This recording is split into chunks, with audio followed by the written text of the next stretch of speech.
The night Ethan Blackwood returned unexpectedly to his ancestral estate, rain stitched the darkness into a single, restless sheet. He had flown halfway across the world to escape a betrayal that had hollowed his chest, and the last thing he wanted was company. Yet as his car rolled through the iron gates, a warm light glowed in the east wing of the house, a wing he had sealed off years ago. Ethan told himself it was a mistake, a caretaker's oversight. But as he stepped inside, he heard a child's laugh, small, uncertain, real, and his heart stuttered like it had forgotten its rhythm. Ethan Blackwood was a man the world called untouchable. He built an empire from the ground up, turned losses into leverage, and learned early that sentiment slowed momentum. His house reflected that philosophy, grand, immaculate, and lonely. He had bought the estate to prove something to himself after his wife died in a sudden accident 5 years earlier. The silence helped him survive, or so he believed. That night, as he followed the sound of voices toward the light, he realized the silence had also made him brittle. In the kitchen stood a woman holding a kettle with trembling hands. She was thin, her hair pulled back in a practical knot, eyes widening with alarm as she saw him. 2 children stood close behind her, one gripping her skirt, the other staring at Ethan with a boldness that came from hunger and fear mixing into something sharp. The woman stepped forward first, shoulders squared as if expecting a blow. "I'm sorry," she said quickly. "We didn't know you were coming back. We'll leave. Please." Ethan stared, anger rising like heat under his skin. Strangers in his house. In his sanctuary. He was about to demand explanations when the smaller child sneezed, a weak sound that cut through him. He saw the bruise-colored shadows under the woman's eyes, the way the children's coats were too thin for winter. His anger faltered. "My name is Mara," the woman said. "These are my children, Noah and Lily. We're not thieves. I promise." Ethan listened as the story spilled out in broken sentences. Mara was a widow. Her husband had been a groundskeeper for the estate years ago.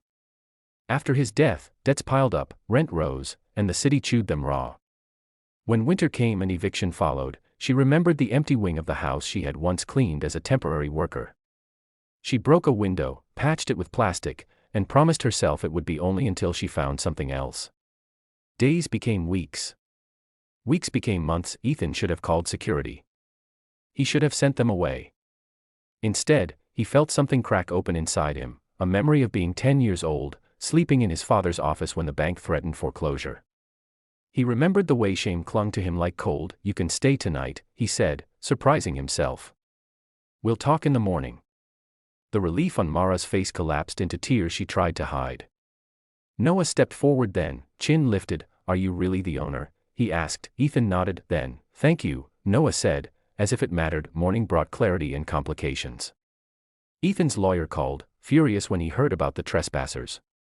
The estate manager warned of liability. Ethan listened, staring at the frost on the windows, feeling a war begin inside him. Mara cooked breakfast quietly, stretching what little she had into something warm. The children ate with careful manners, as if afraid noise would shatter their luck. Ethan proposed a deal. They could stay temporarily if Mara agreed to work for the estate while he figured out a long-term solution. Pride flickered in her eyes, then settled. "I won't be a charity case," she said. "I wouldn't insult you that way," Ethan replied. The challenges came quickly. The staff resented Mara, whispering about favoritism. The children struggled in a new school, marked by clothes that didn't fit and a last name no one knew. Mara worked until her hands cracked, cleaning rooms that reminded her of everything she had lost. Ethan tried to keep distance, but distance failed him. He found himself listening for footsteps, for laughter, for the sound of life returning to hallways he had buried. One evening, Lily fell ill with a fever that spiked without warning. Panic seized Mara. She had no insurance, no savings. Ethan drove them to the hospital himself, sitting stiffly in the waiting room while Mara paced. When the doctor assured them Lily would recover, Mara collapsed into a chair, sobbing with a relief so pure it hurt to witness. Ethan paid the bill without a word. When Mara tried to refuse, he said quietly, "Let me." The turning point came with a letter. Ethan planned to sell the estate, a clean severing of the past.